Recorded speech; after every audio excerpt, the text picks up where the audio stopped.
All right, hello and welcome to the Southbound Sports Show. I'm your host, Richie Leahy, here with Maddie B. and Rick David. I live in North Carolina, so I'm in the middle of hurricane season. So if we go out, it's because, I'll just be honest, it's storming like crazy here. So power might go out, but we'll try to get back on and see how it goes. And today's episode should be pretty cool because football season has finally started. No more of that preseason crap. But we'll go ahead, go high tempo. First things first. My topic for this week, the plagiarism scandal at Florida State. It's not getting a lot of press. Matt, I told you I was going to bring it up on the show. I had to. Don't think I forgot just because Francois broke his leg or whatever happened to him. But 3 players from, I think it was 3, it might have even been more because I think 2 of them were involved in a group project. 2 or 3 players from Florida State's national championship team in 2013 did presentations for classes where they blatantly plagiarized the material. And I think New York Times, what was that article from I sent you guys? Washington Post. Some New York, I think it was a New York magazine, did an expose on it and linked up their, and it just didn't make sense to me. They linked up their presentation because it was a public presentation for a class. Like, these guys didn't know that their PowerPoint that they give in front of people is going to be scrutinized because that was word for word copy. And one was from Wikipedia, which is embarrassing. But that's my topic for the week. Go ahead, do your research on that and see what you think. Draw your own conclusions. Do you think they just copied that material and that should they have got credit for that?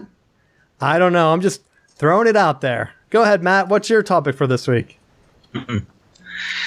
I was looking at the because of hurricane season, they're talking about this Sunday's Tampa Bay Miami game getting moved and getting rescheduled from this Sunday to week 11, which would be November 19th.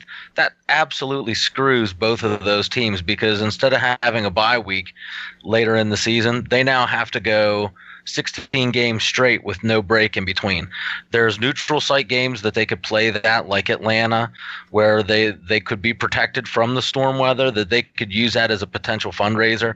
I thought that it was ridiculous that they went ahead and they're already speculating that they're just going to cancel that week because of not being able to play it in Miami. I think there's other neutral site games where it wouldn't cost season ticket holders, it wouldn't cost the fans anything, and it would provide those players with the break that they should be getting.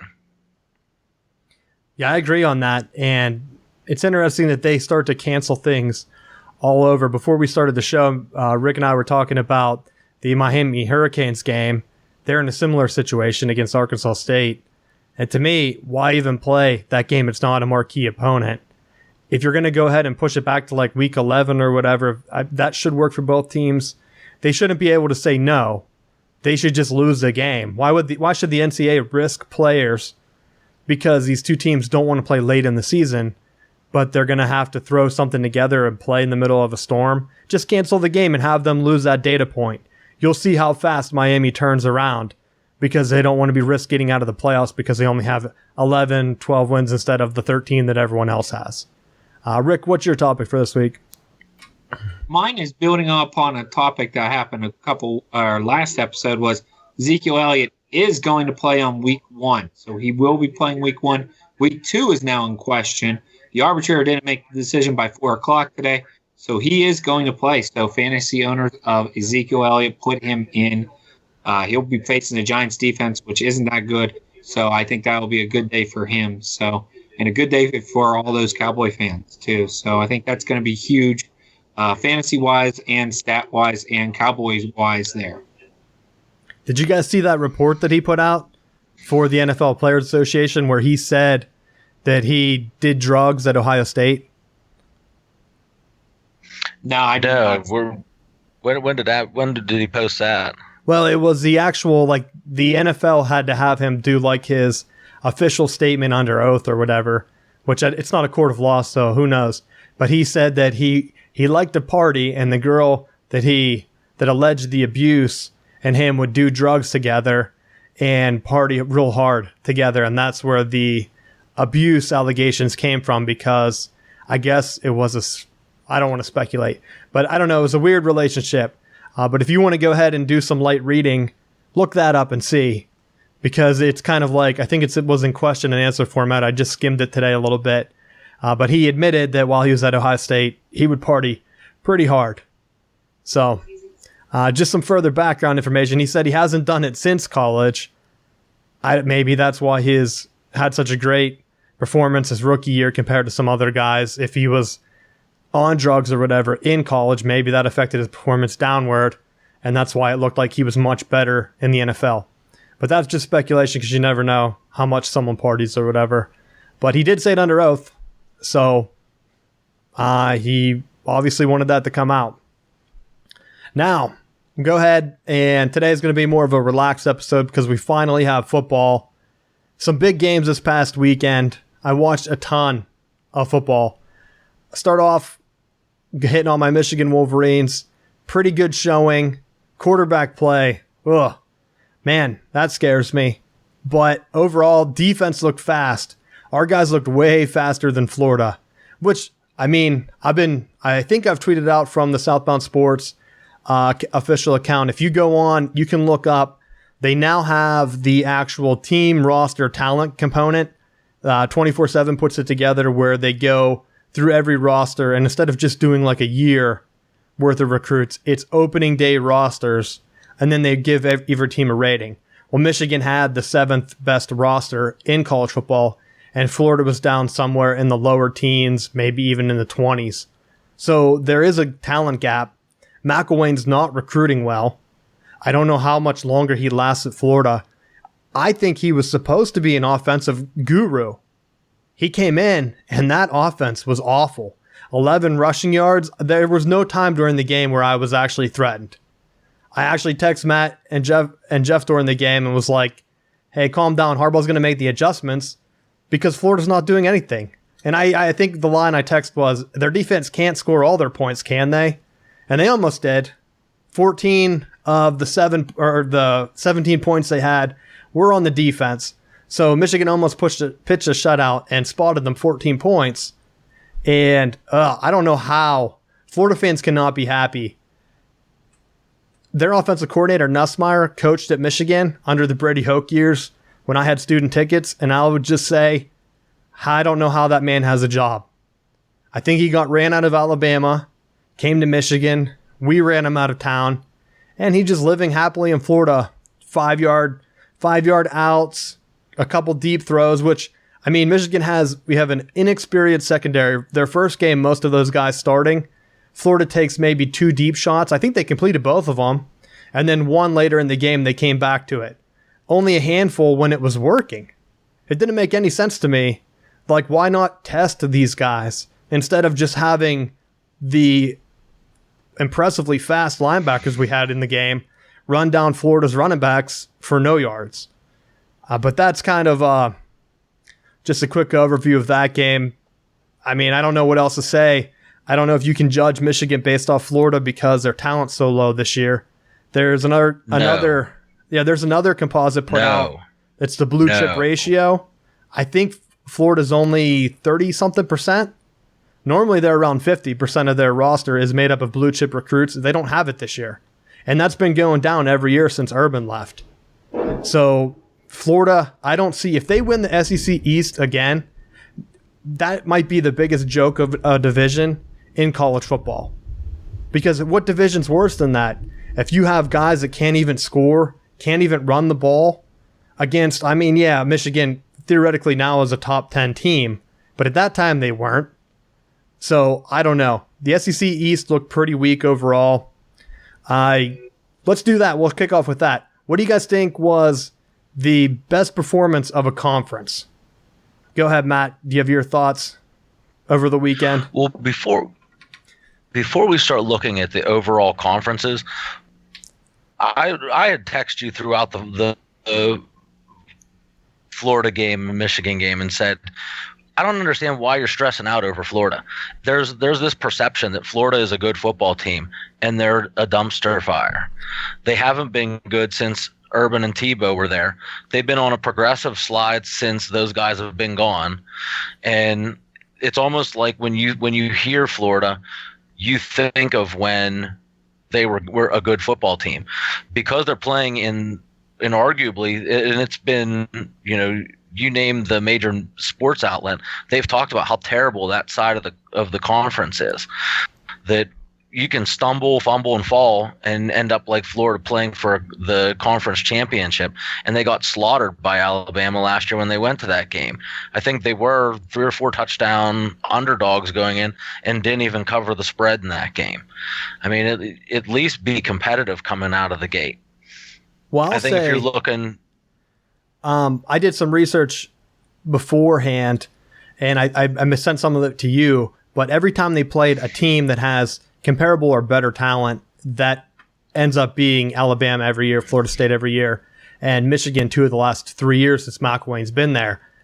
They pretty much lose by double digits every time. I think the Michigan Bowl game was a 30-point game. This was double digits, could have been more. That could have ended up being like a 41-3 game if the offense didn't have those 2 pick sixes. And Florida State last year, similar score to what the Michigan game ended up on Saturday. I think it was 30-something to about 14, 17 again. So every time they're up against comparable schools that they used to have competitive games with, they're not even coming close. Double-digit losses every time. And that's why I don't know if Mac is a good coach. Go ahead, Matt. I cut you off, but... Looking at overall conferences, and one of the sleeper ones right now that stands out to me is the Pac-10 or Pac-12 or whatever the Pac is now. But those teams put up some points. Now, granted, the talent level wasn't there. Stanford hung 62 on Rice. You had Washington State won their game by a sizable margin. Oregon won their game by a sizable. Like UCLA had the comeback victory versus Texas A&M. For as hard as I think people are on them for not winning their conference, like they always seem to fizzle out towards the end of the year. They had a really strong opening weekend. Washington, even though it was just Rutgers, they still ended up winning 30-14. I mean, they came out pretty clean with that first week. Now, will they shoot themselves in the foot as the year progresses? More than likely, yeah.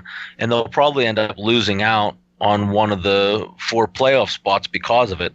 But when you're hanging again against teams that you're supposed to beat, Washington State beats Montana State 31-0, and Oregon pounds Southern Utah 77-21. If you're gonna schedule a podunk team, that's what you have to do in these early games.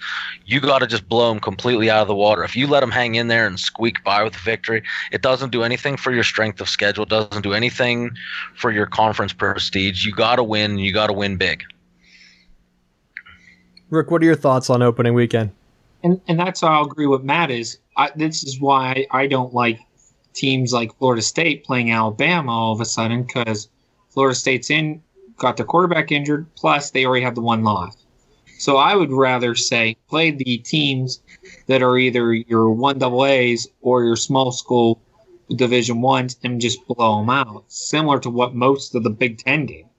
Everybody in the Big Ten, except for, Michigan played Florida, a lot of the Big Ten guys played the MAC schools or, smaller schools and blew them all out of the water. So, I would rather play them. The one thing I kept hearing on ESPN, and it's besides that, the Nissan commercial with all the freaking Heisman Trophy winners, was there's no preseason in college football. No preseason. I think I heard that about 78 times on Saturday. Okay, so what do? You make your own preseason. You schedule a weaker team than you. You do like Penn State did, and you schedule a MAC team and blow them out of the water. Make sure you got everything right. Your guys are pulled out in the 3rd quarter, 4th quarter, most of your starters. Give them some breaks and let them do that. And I'll agree with Richie, even though I don't want to. Michigan looked like they were on like turbo speed out there on Madden, because Florida couldn't keep up with them. And the 4th quarter was the most obvious thing. It was like, it looked like Florida was trying, but they had no shot. Like Michigan's still running, and those guys looked like tired as heck. So, kudos to Michigan. They went out and played Florida and beat them. So, but I would still say the Big Ten, everybody won, except for Rutgers, Indiana, and Purdue, which are probably going to be your 3 of maybe 3 of your bottom teams in that Big Ten. Well, you can't count Indiana in that because they played Ohio State, which was odd that the Big Ten had a conference game before October because normally they don't do that unless it's a long September like it is this year. I was leaning Big Ten because when I did my original notes, UCLA was getting their asses kicked by Texas A&M, and I was like, I'll focus on this Virginia Tech game. And I turned back because I have 2 TVs, so I have both games up. I turned back to see a fake spike, and I'm like, what happened in the past 15 minutes? I didn't even believe it. I text a friend. He's like, I thought you were making that up. I had to go on and check the score because that game was unbelievable, making the Pac look better than I think what you can't always go by record because I watched a USC game and USC did not look good. I honestly think Stanford has a chance to rule them. I know Stanford didn't really play anyone, but Stanford looked like a well-oiled machine when I watched them play. USC, they were getting dusted by Western Michigan's receivers. And there's no way Western Michigan has the top talent or the top speed that they're going to see in conference. Even a team like Notre Dame, that's kind of a wild card right now. If you can't keep up with Western Michigan's receivers, how are you going to stop some of these other guys that have guys with 4.4 speed? It was kind of like USC's problems from last year in the bowl game when Penn State was doing whatever they wanted on offense. At some point, I know out west they don't play defense, but at some point you have to have a defense, or a team like Stanford could just roll you. Because if your defense is getting tired in the third quarter against Western Michigan, how do you think it's going to feel whenever Stanford just power running you 5 to 10 plays a series every time they're just running the first 2 times and throwing the ball? I just don't see. And the scary thing for me, I thought Washington was going to be good this year. They couldn't block Rutgers. And I'll say that again, they couldn't block Rutgers. How bad is it that every play Rutgers had a guy in the backfield? Washington was able to win. If you didn't watch the game, they had to have a punt return that give them that extra cushion for a touchdown. If they don't have that special teams touchdown, Rutgers is right in that game till the very end. And this is a team that Michigan beat 78-0 last year. 78-0, and Washington can't block them. And it was the same guy. I think he was like a junior or senior. I knew they had a good defensive end, but one defensive end was in the backfield every play. That's scary news for Washington. I'm not so high on them. The Big Ten did look good. I had them in my positives. Purdue was very close to upsetting Louisville, which would have sent shockwaves through the ACC after their weekend, especially after Tennessee came back and beat Georgia Tech, which no way should have happened. All Georgia Tech had to do was keep running the ball. Run the clock out. What are you doing? It doesn't make any sense. Like, that was like, if I was a Georgia Tech fan, I would be so upset today. Like, I was watching the game just thinking like, man, if I were a Georgia Tech fan, it was kind of like the Falcons in the Super Bowl and both teams from Atlanta. You're watching it and it's like, Tennessee's going to win this game. They had that stupid bucket. This guy's carrying a bucket. For every turnover, they get the turnover, their player runs over, and he's supposed to dunk it in the bucket, and the guy holding the bucket like turns it. And they looked like fools out there, and Georgia Tech still let them win. I couldn't get over it. They went for 2 when they didn't have to, and I don't think they should have. Like Herbstreit said during the game, if anyone watched the game, Herbstreit said Tennessee needs to go for 2 because they can't stop Georgia Tech's offense. Why would Georgia Tech shoot themselves in the foot? Tennessee's defense was so tired. They easily scored a touchdown, and they went for 2 anyway. Just kick the field goal. You get the ball back. You know you're going to score. Tennessee couldn't stop you the whole game. I don't know why you stopped running. It just, games like that, and luckily Virginia Tech won for the ACC. I did have them on my negatives until Louisville pulled it out. You can't fault Florida State. Rick, I know you want to say that, but the whole reason the Big Ten, people forget last year how the Big Ten got 4 teams in the top 10. It was due to the non-conference. Michigan beat Colorado, who ended up with 10 wins. Wisconsin beat LSU. And then Ohio State destroyed Oklahoma, which I honestly think is going to happen again this weekend. And so this year you're having the same thing shape up. Michigan beats Florida handily. Looked way better. If Ohio State crushes Oklahoma again, it pretty much locks up a playoff spot for the Big Ten. There's no way around it. That conference is going to get one team in, at least one team, and you can't beat a contender from two of the other biggest leagues.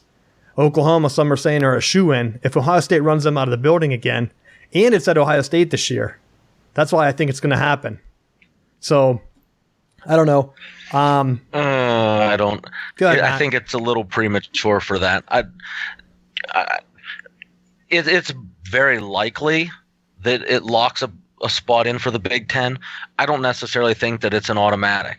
I think when you look, and we were talking a week or two ago about that West Virginia team back in 2007, that there was the year that everyone randomly started losing games for no reason. I think depending on when teams lose games and how they're losing them, if you have a team like Oregon that runs the table, or even a Washington State that runs the table and wins their conference, they could end up being a lock. And then you have, more than likely, I think Alabama should run the table the rest of the way, because I don't foresee them losing again. So there's another spot. I think between if Florida State or Clemson runs the table, they may end up taking a spot just because of the non-conference games that they scheduled. I think that it could push where if the Big Ten starts to beat each other up and you see a 2 or even a possible 3-loss team, even though it's against a top-ranked opponent, if you're playing some of those games later in the year because they're conference games, they could come back to bite you versus some of these other programs, to take. And I'll just say, what if an Oklahoma that loses to Ohio State but wins out the rest of their slate, wins the rest of the conference? You could put them. They can have a case as a 1-loss team to make the playoff. It would go back to that whole do you accept a 2-loss team over a team that's a conference champion and 1 loss? Well, when I'm looking at that this year, the reason why it's quick to write off Oklahoma, I'm pretty sure that the Big 12 has a championship game this year. So the Big 12 right now is 2 teams after the losses they suffered this opening weekend. Maryland beat Texas. I forgot that one. What if Texas rolls off 8-7 wins? That's only going to make the Big Ten look better that a team that's going to be finishing 4th or lower beat Texas at home by double digits. Now you have Oklahoma. But nonetheless. Go ahead. But nonetheless, it goes back to that argument of, do you value a conference champion or do you value the strength of schedule? And if they're starting to put more weight to it, the Big 12 took a step in the right direction by setting that conference champion. And if it is the top 2 teams, then I think you eliminate some of what the SEC is facing, where you win out on the one side and then you get to play a cupcake for your conference. There's no weight, even though you're the conference champion, there's no weight to that game playing it that way. Well, I'll say this. I see where you're coming from, but I'm on the premise that the Big Ten, they have 4 teams in the top 10. One of those teams is going to win the Big Ten. Because I sent you guys the schedules. I'll start with Wisconsin. Wisconsin has the absolute weakest schedule. They're already in the top 10. They play one ranked team all year, and that's Michigan. So if they win all the games they're favored in and lose one, that's only 1 loss. They're going to be in the Big Ten championship game. Penn State is just as weak. They play Michigan and Ohio State back-to-back. They do have a bye before Michigan, and Michigan's at home. Let's say Penn State beats Michigan this year, loses to Ohio State. They're in the championship against a 1-loss Wisconsin. Those 2 teams, the winner of that game is going to be in the playoffs no matter what. They're not going to leave the Big Ten out or try to do some tomfoolery like they did last year, picking and choosing who they think. They made the mistake leaving out the conference champion, and they regretted it. So yeah, you're right in that aspect. But even looking at Ohio State, let's say Ohio State and Penn State are the top 2 in the East right now. If Ohio State beats Oklahoma, they're left with 2 ranked teams left. That's Penn State and Michigan. They get Penn State at home. They could easily split. You could be in the same scenario in the East where you have 3 teams with 1 loss that all lost to each other. And then Wisconsin on the other side. I'm not going to rush out and say the Big Ten's going to get 2, but I'm going to say even if all those teams have 1 loss, they're pretty much going to be locked in just because they can say, you're going to put in an Oklahoma that's marquee wins against Oklahoma State twice. because that's what's going to hurt the Big 12. Unlike these other conferences, like you said, Clemson or Florida State, they could run the table, but they could also get a cupcake in the other division. I mean, you've seen it happen in the past where they get just one more win, bump it up, where they don't have that stress of playing a rematch, Bedlam, because that's what it's looking at. I know it's super early, but like Oklahoma plays Oklahoma State, and then they might have to play them again 2 or 3 weeks later.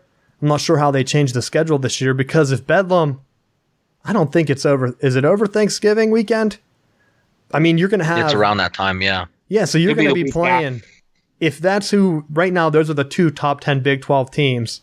If they play each other 2 weeks in a row, they could easily knock each other out. Especially if Oklahoma loses the first one and then wins the second one, already losing to Ohio State, and then they're looking at it and they're saying, but Ohio State ran these guys off the field again. So, I don't know. I'm just looking at that, and there's a bunch of other question marks, like what if Stanford does beat USC this weekend, and then they rematch in the Pac-12 championship and lose? That could theoretically be Stanford's only loss, and they split. We haven't seen a scenario like that, where one team lost in the regular season, won the championship. Who do they put in? And right now it's looking realistic, like that could happen out there. Do you guys have any other further thoughts on the conference performance the first week? I know I mentioned that Georgia Tech. What did you think of that, Matt? It was just so bizarre. It just like, I think you hit the nail on the head with the game was won. Like Georgia Tech had it, and then just for no reason. Well, I think the funniest quote was from Paul Johnson. They asked him about why he didn't try to challenge the pitch, because I guess the pitch was forward instead of like a lateral. And he said, "We didn't run the play right. We didn't deserve to win. And I just decided not to challenge." He's like, we just didn't act like the play was run completely wrong. And he was just pissed and was just like, no, we didn't deserve that win. So I got to give him a little bit of credit for at least like just being outright, just that we screwed it up. Hey, they want to know if you're Logan Mankins there, Bilchak. Don't be jealous. Rick, what do you think? Did you watch that game last night? No, I did not. And I will say this. I'm going to give credit to Maryland. They had the upset of the week. They exposed Texas, and Texas is not going to be that good. They made them look bad on a lot of deep passing plays, and I think that's going to be a team that may surprise some people is Maryland, how well they did. So I give the kudos to Maryland, and I agree with you on your Big Ten statements. Wisconsin could go undefeated if they beat Michigan. I think that's going to be their only question here. So. And they get Michigan at home the week before. Home game. Yeah, before we play Ohio State. So what if we're looking ahead? That's how they lost the Iowa game. Was it last year? An away game late in the season, had some guys banged up. I mean, anything could happen. But when you're looking at the West, I think it's funny that you say that. Go ahead. Because that's exactly the team that I was looking at. That Iowa plays. I think they play Penn State late. They play Penn State in about 2 or 3 weeks, and that's the game. They play Penn State. I have circled. 3 weeks. But the thing is, even with Penn State, even though they're playing Pitt next week, it's not a gimme. They should win. Penn State, by and large, should win that game. But like, if there's a game that Narduzzi knows he has to win. If he could lose every other game this year, he has to win this one. And I think just from a recruiting standpoint, he has to win so he can try to keep some of those Pitt recruits at home. Well, that's what I was talking off record with Rick. I'm so glad I didn't realize that they switched the Maryland game to Penn State's last game of the season, the rivalry. That's another team that's going to do anything possible to beat Penn State. I was actually at the Penn State game where they lost to Maryland 2 years ago. On a field goal, all those Maryland fans, obnoxious, annoying. I can just use any term to describe them. They were there and they were pumped. And you know their coach, same with Pitt. They're going to do anything to win. 4th down, go for it. Crazy trick plays, going for it. They're not going to be like Paul Johnson for Georgia Tech, just hanging out, going for like, our team's running right now and they can't stop us, but we'll just give it a shot and give them a chance. 50-50. Pitt has looked awful. I know I forgot to mention that, but that was another game like the UCLA game. I had it up. I'm like, Pitt's going to roll here. I turned back, and they're heading to overtime, and I respect Bo Pelini. I'm surprised that he's not getting another job when you have all these other wackos getting hired at random positions. And Nebraska, man, they got rid of him for Mike Riley, and then Nebraska almost lost, or it was close to going into overtime against Arkansas State, and they play Oregon. That's my game where I think Oregon is going to put a hurting on Nebraska, and you're going to see why I only think Wisconsin and maybe Iowa, but I just think Iowa has the tougher games. I think they play both Ohio State and Penn State, if I'm not wrong. And Wisconsin only plays Michigan. So that's where I think Iowa might pull an upset or two, but they have the tougher schedule. So I think ultimately, even if Wisconsin slips up, I think they're in the better position to advance to that Western Championship, because I don't think Nebraska, with their coach, is ever going to make it. And that was, like, I think, the worst hire. You hire a guy that had a losing record at Oregon State to be your coach. You can't be excited about that as a fan. We'll go ahead and switch to the NFL because I want to spend some time on this. Do you guys have any closing thoughts on college football? Anything to watch? I know my big game this week is Clemson and Auburn. Clemson needs to win this bad for the ACC, or things could be in dire straits. I think if Clemson loses, then yeah, you really need Florida State or Clemson to win out and win the rest of the games with one loss, because you can't have your top teams losing to pretty much their non-conference matchups. Matt, go ahead. You can kick off. Any final thoughts on college football? Well, number one, I'll be surprised if Clemson beats Auburn. Auburn got the transfer quarterback from Baylor. He looked pretty good in the spring game. With trying to replace Watson, I just don't know if Clemson has it in the tank. I know that defensively they have some pretty good guys in place, but I don't know if they have enough to put it together to compete with Auburn. The other thing with the Florida State game that really took me by surprise was the number of injuries. I mean, you dealt with Francois, who had the patella tear, but then both of Alabama's outside linebackers out for the year. One of their middle linebacker had a groin injury. I'm trying to think here. And one of their other outside linebackers had a sprained ankle. So Alabama's out 4 starters that could possibly spell trouble for them down the line, especially when they have to face LSU and Auburn late in the year. You could see them possibly lose a game just because of the number and nature of the injuries. Well, watching that Florida State game, let me add on here, because I texted you during the Michigan game. I don't think the field was ready for either of those two games. We talked about the stadium being rushed to complete that game. Michigan and Florida, guys were falling all over the place. Like bad. There was one of the fumbles, I think, was caused by Florida's quarterback kind of just falling because he didn't have a grip. And I text Matt and I said, the field's not ready. Someone's going to get hurt out here. And then you saw the same thing in the Florida State when you're having a bunch of it.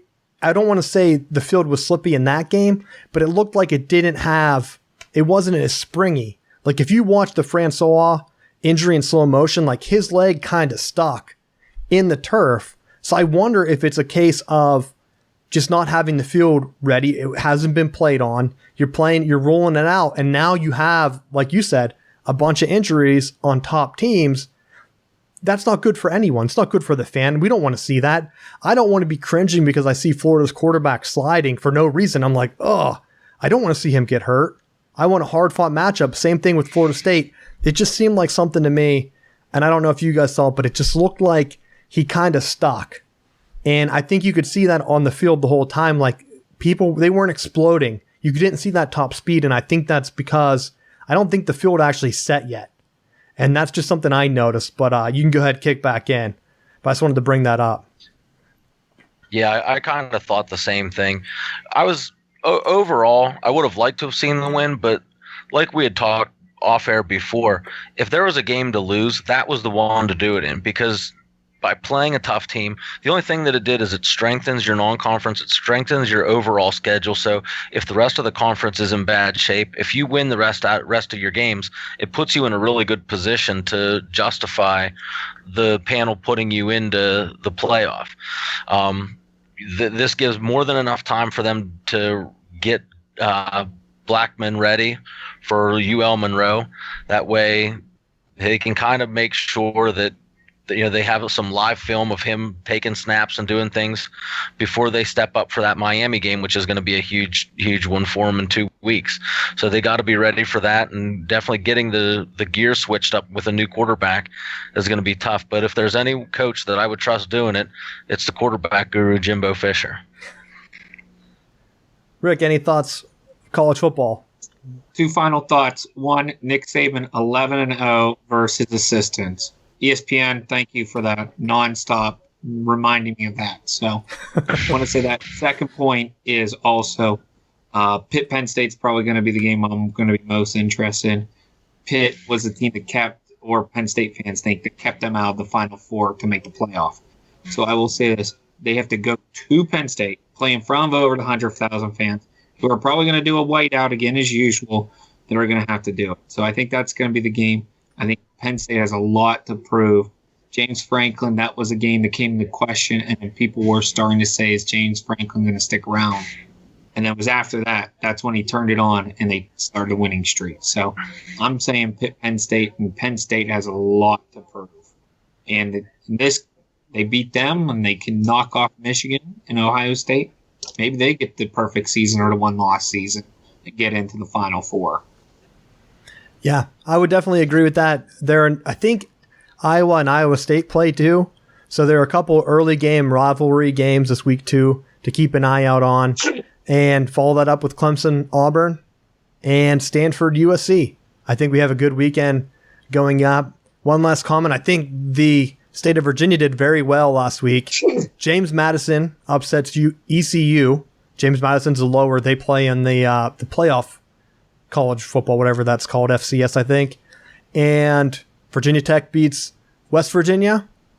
And who was the other team I was thinking of? Oh, Liberty beat Baylor. Liberty, I think their first ever Power 5 win, goes into Baylor and embarrasses them. And Liberty, if you're not familiar with the school, that school started as like an online Christian school. They collected a ton of endowment just because of alums getting successful at their jobs and donating back. So much that they had such an excess of money that they decided that they wanted to start playing sports at a higher level, paid for their own guys to jump up, and they're going to be going full-time Division I football bowl series, whatever the stupid name they call it. I think not even for another year or two. So they're not even full-time. They just get called up and beat Baylor. I know they're having scandal based on players allegedly sexually abusing women, so it couldn't happen to a better school. So we'll end on that and switch into NFL. Very first thing, because I don't want to forget this, since we're Pittsburgh-based, as I try to move our icon here, Steelers have announced that they are starting TJ Watt over James Harrison. Thoughts? Rick, we'll kick it off with you this time. Younger and quicker in speed, and he's going to be your new future outside linebacker here for a stay. James Harrison's still going to be in there, and he's still going to be on pass rushing downs, but Watt will be in there most of the time. So am I surprised by this? No. Do I think this is James Harrison's last year? Probably yes. I think it's one of those things that, was eventually going to happen. So it happens in week 1. And I will say this, Watt had a good preseason. So he kind of earned it. It looked like he was all over the field. He was definitely one defensive guy that you actually saw making a positive impact instead of the defensive backs that were getting burned every pass play. Ross Cockrell, thanks for your career in Pittsburgh. So, but I think he deserves it. So he's earned it. So kind of like a mini version of his brother. So good luck to him. Matt, any thoughts on that? Yeah, I definitely think it's the right move to make. If there's ever a time to replace a 47-year-old NFL vet, it's with your rookie first-round draft pick. You're better off giving him a shot, because at some point you just can't keep wheeling him out there.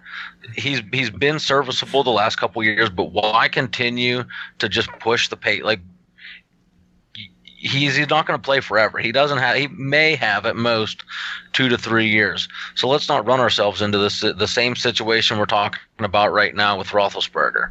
Why sit there and wait until he's already retired and then go, oh, well, who are we going to have starting? It's smart that they're getting someone in position right now to handle that transition.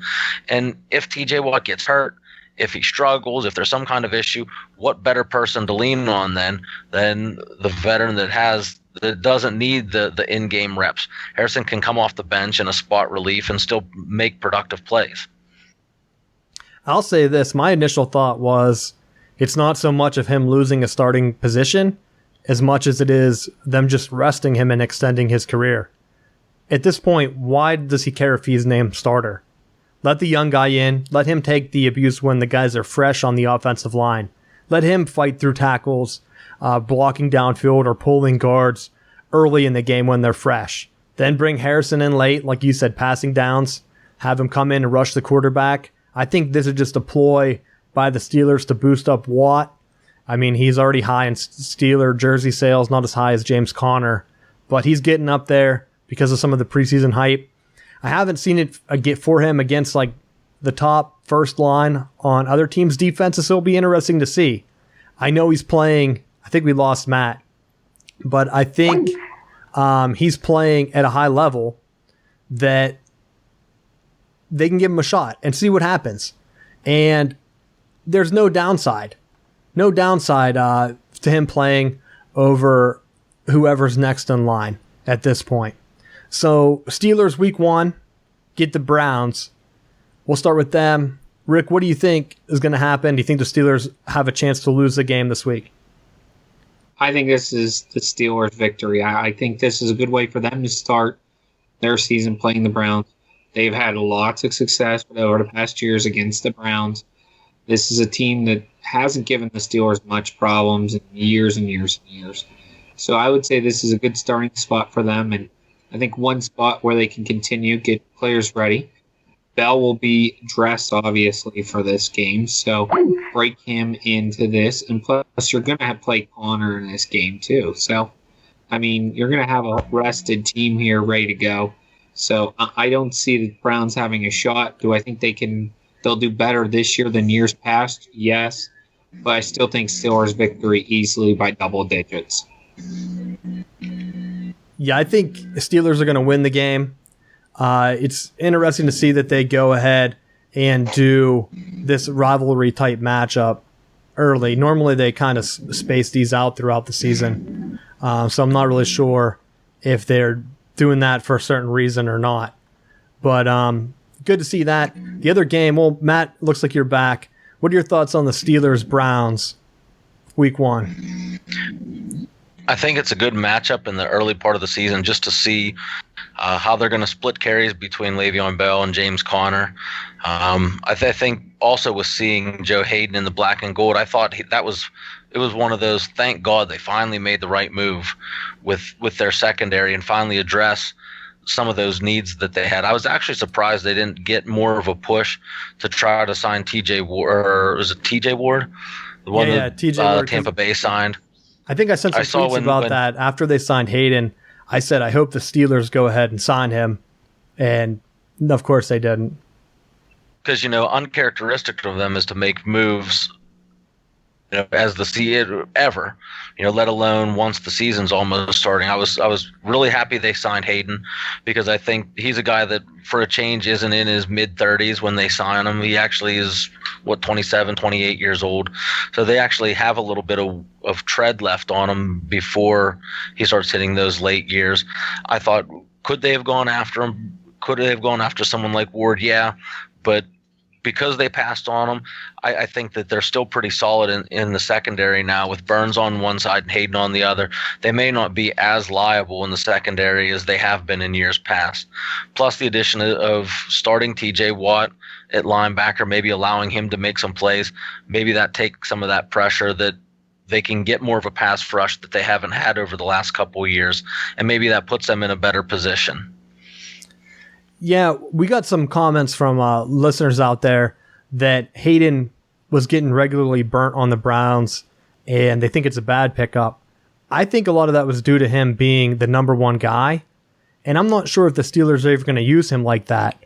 Picking him up this late, I'm assuming he's going to come in sort of like the nickelback. And I think he's going to be a very welcomed addition to the Steelers secondary and help in some of those cases where you have a guy, we talked about it against the preseason game, where Sanu came in there and he was tearing up the Steelers secondary.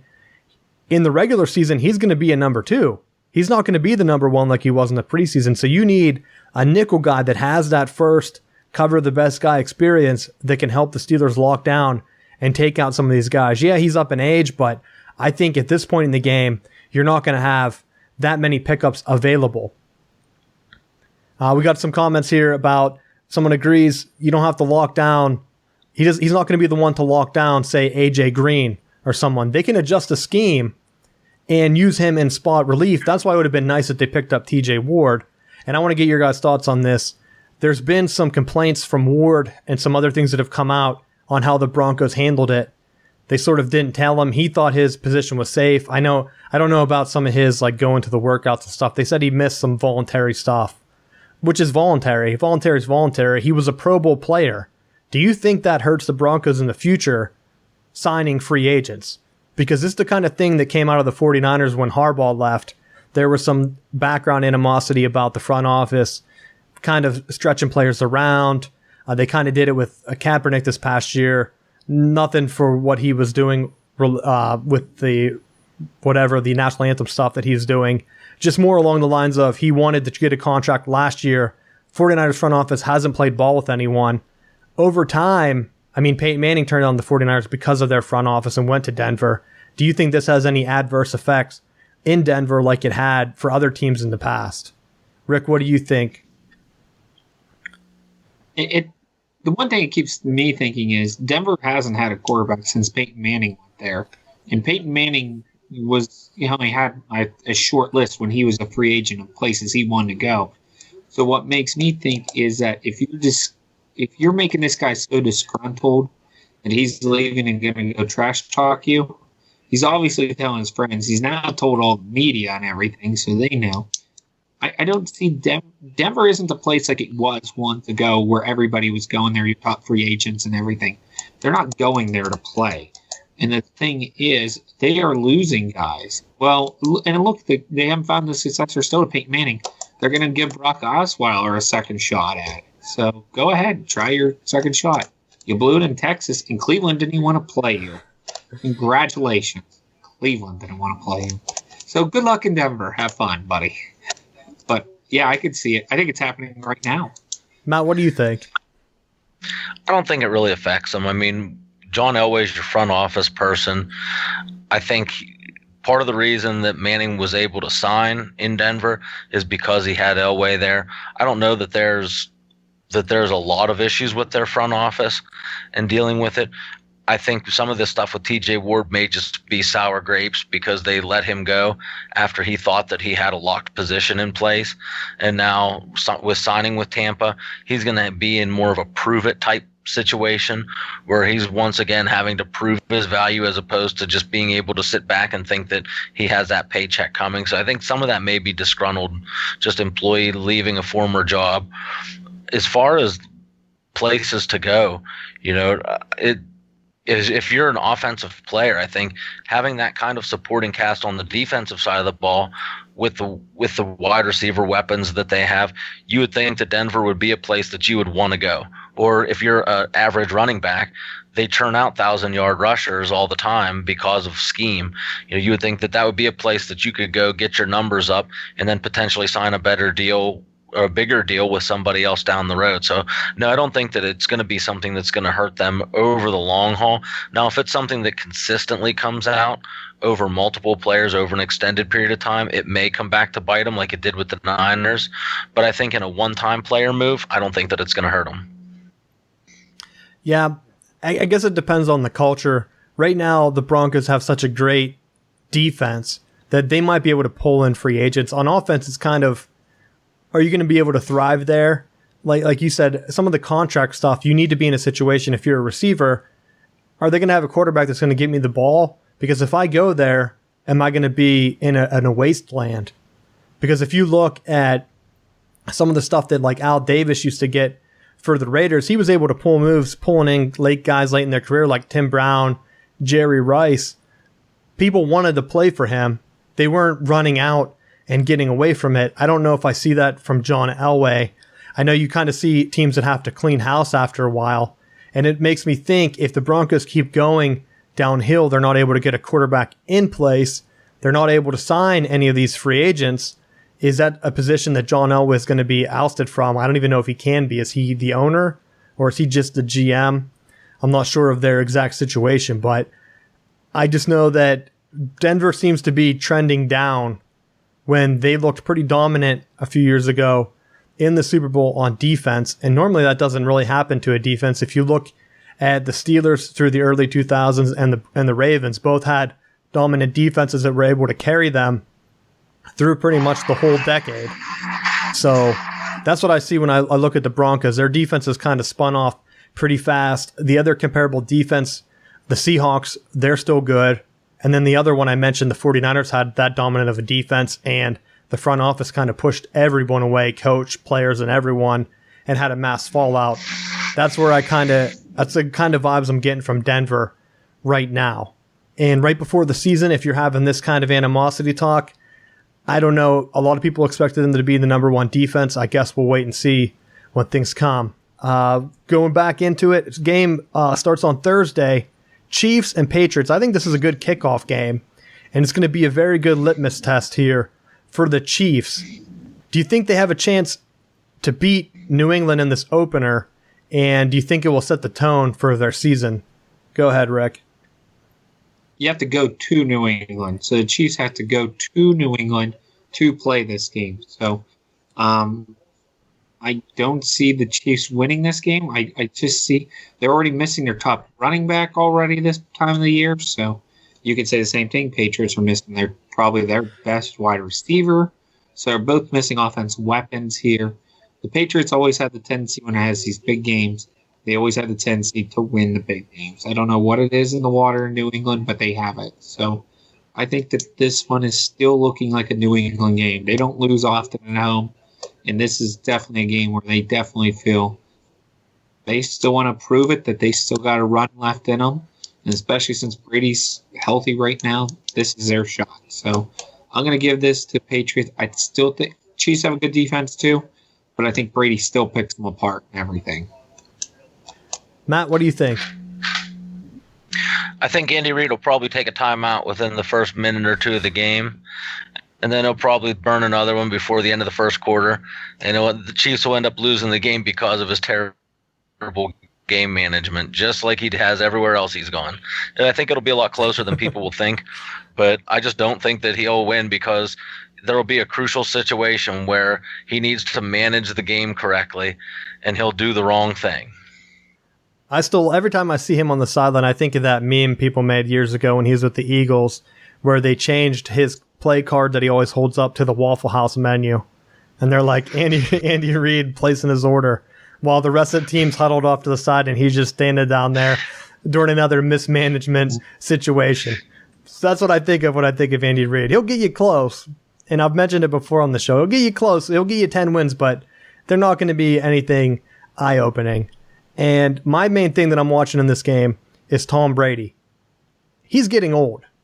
I mean, you can eat clean, and I know he has his own diet book I text you guys about as a joke, where he's only eating like fresh food and whatever. He has his own personal chef that goes with him. He doesn't eat with the team or whatever, and he thinks that's the key to his longevity. But at some point, it's going to drop off. I only think of one guy when I think of playing in like their 40s and 50s, and that's Julio Franco, and that's playing baseball. And basically, he was just a glorified pinch hitter that came in and filled extra games at like 50. He's not a starting quarterback who's out there, or he wasn't a starting catcher, to put it in baseball terms, out there every game, taking hits, doing whatever. So I wouldn't be shocked if he's good this year, but eventually that drop-off's going to happen. I'm honestly kind of surprised he didn't retire after that Super Bowl win, because that was such a miraculous win. I know he wants to play later in his career. I know Gisele's kind of pushing him out she wants him home with the kids, doesn't want him to get any concussions, whatever. I think there was a rumor over the offseason, which, you can't believe that stuff, where they said he did have a concussion maybe last year or 2 years ago, and he played through it, and he was like, there's no record of that, and he like kind of played it off. So I'm waiting to see if there's going to be Tom Brady drop-off this year, and that opens up a whole other slew of quarterbacks. I know we talked about it. Ben Roethlisberger has to stay healthy.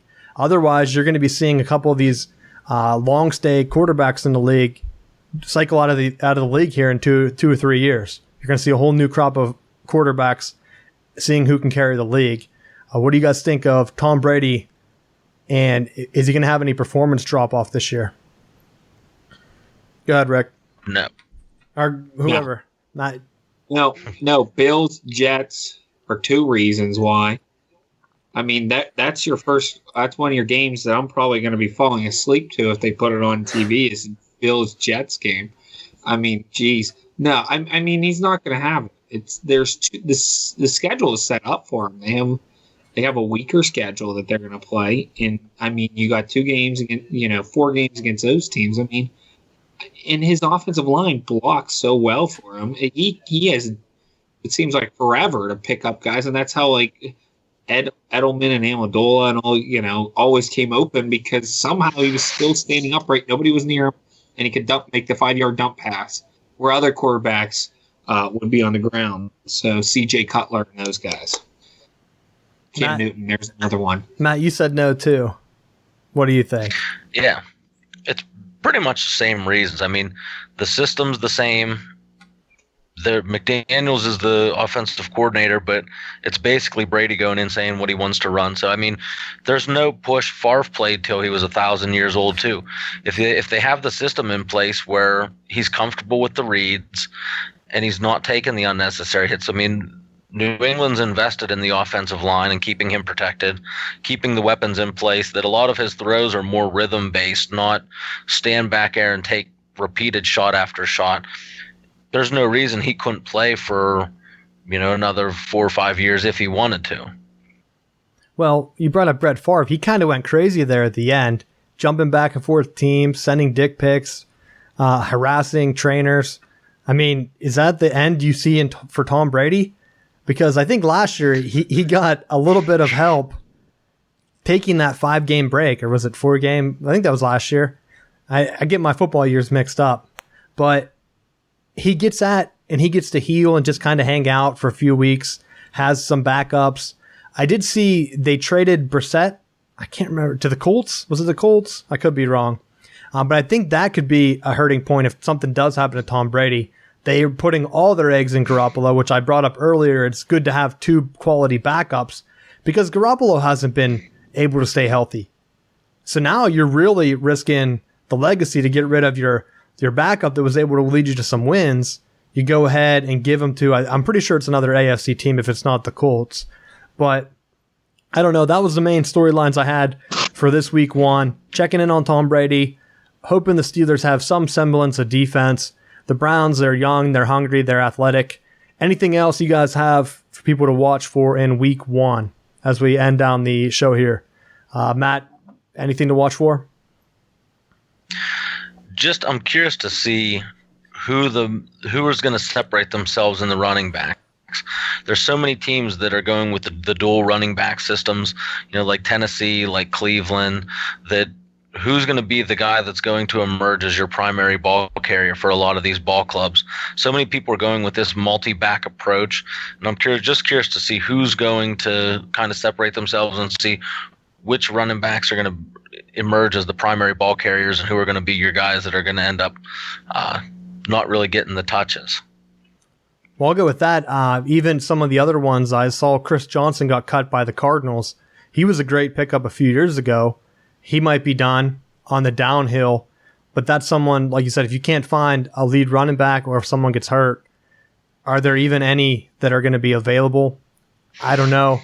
The game's kind of evolved away from that. You have to be able to catch, and I know a lot of guys coming out of the college cannot catch. That's why it's going to be interesting to watch Christian McCaffrey because he can, and he looked pretty good in preseason. I know people down here in Carolina are pumped to see him play because finally they'll have a dual threat running back, someone who can run between the tackles and someone who can get out there, make catches, take a little bit of pressure off Cam Newton, and get the ball in space. Anything, Rick, do you have to watch for in this first week? A lot of rivalry games. Giants go to Cowboys. Eagles go to Redskins already. Seattle goes to Green Bay. So a lot of rivalry games off the bat. And two of your teams that I think they're going to do good this year, Falcons and Panthers, got easy games to start off with, even though they're on the road. Falcons get to go to Bears, and Panthers get to go to 49ers. So those two teams get to start off with like week 5 of the preseason continued. So, and the Monday night games, thanks for putting these two games on Monday night. We got Saints versus Minnesota, which Minnesota's playing at home, so that should be an easy win. That's a Peterson matchup.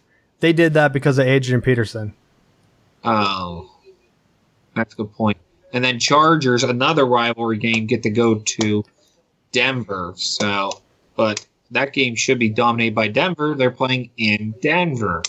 So, a lot of rivalry games, but a lot of games are going to be lopsided too off the first week. Speaking with that, I think they did this because I did notice what you're saying, a bunch of rivalry games and a lot of big games. I think they're trying to get back the fans with the ratings. And I sent some numbers out today. I'll be tweeting some stuff out. College football had its best opening weekend in years, and they're saying it could be ever. The Michigan-Florida game was the highest non-primetime game they've ever had for an opening weekend. And the Florida State-Bama game, I think both of those games beat every game from the past 3 years in the first couple weeks of college football. The only regular season game that usually matches that, I think last year, was Ohio State-Michigan had over a 10 rating. I think the Florida State-Alabama game this week had a 7 and something. And then the Michigan-Florida had a 5. Everything else was 4 or under. The ones, even the big matchups we mentioned earlier in the show, LSU and stuff, had 5s. So we might have had a little bit of a disconnect. So if you're watching at home, the internet might have went out here due to the storm, and we might have lost the live stream. So we'll end it with that. And thanks for watching. I'll circle back with the guys. Sorry for the hurt connection. I don't know if there's anything I'm going to be able to do. I just lost out on everything.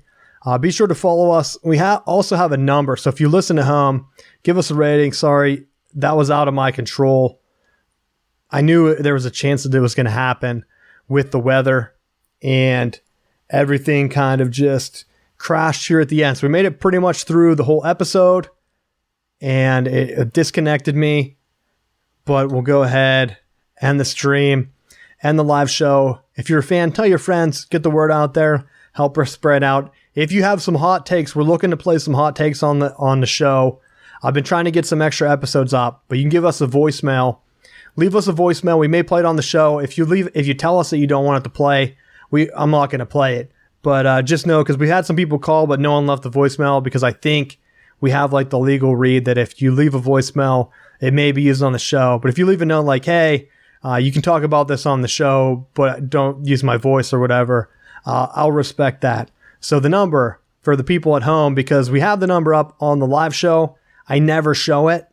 For some reason, it just always, I never say it, it's always up there. But our voicemail number is 1, which is the United States code. So if you're outside the United States, you need to dial 1. The area code 412-330-1512. Again, that's 412-330-1512. Football season's here. Leave us some hot takes. Follow us on Twitter. Get into arguments with us. We'll make sure to get back to you. Thanks for listening, and we'll see you next week.